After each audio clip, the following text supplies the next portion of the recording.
گوند کتیرا ایک جادوئی خزانہ ایک خاردار درخت کا گوند ہے۔ یہ پودا عام طور پر پہاڑی علاقوں میں پایا جاتا ہے، جس کی اونچائی تقریباً 15 میٹر تک ہو سکتی ہے۔ دنیا میں سب سے زیادہ گوند کتیرا ایران میں پیدا ہوتا ہے۔ ایران کے علاوہ بھارت، پاکستان، انڈونیشیا، ویتنام اور سوڈان میں بھی پایا جاتا ہے۔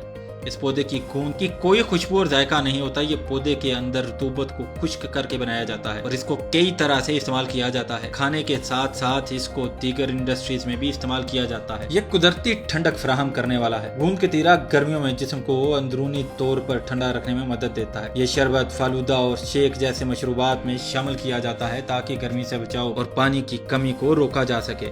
نظام ہاضمہ کی بہتری، اس میں موجود فائبر قبض کو دور کرتا ہے اور آنتوں کی حرکت کو بہتر بناتا ہے، جس سے ہاضمہ بہتر ہوتا ہے۔ گوند کتیرا میں اینٹی آکسیڈنٹس اور سوزش کم کرنے والے مرکبات پائے جاتے ہیں جو مدافعتی نظام کو مضبوط بناتے ہیں اور مختلف انفیکشن سے بچاتے ہیں۔ یہ جلد کو نمی فراہم کرتا ہے، جھریوں کو کم کرتا ہے اور جلد کو نرم و ملائم بناتا ہے۔ فائبر سے بھرپور ہونے کی وجہ سے یہ پیٹ کو بھرا ہوا محسوس کراتا ہے، جس سے بھوک کم لگتی ہے اور وزن کم کرنے میں مدد ملتی ہے اور جوڑوں کے درد کو کم کرتے ہیں۔ گوند کتیرا کو رات بھر پانی میں بھگو دیں تاکہ یہ جیلی کی شکل اختیار کر لے، پھر اسے شربت یا فلودہ میں شامل کر لیں۔ سردیوں میں اسے لڈو یا حلوہ میں شامل کیا جاتا ہے تاکہ جسم کو گرمی فراہم کی جا سکے۔ یہ مختلف ادویات میں گاڑھا کرنے والے ایجنٹ کے طور پر بھی استعمال ہوتا ہے۔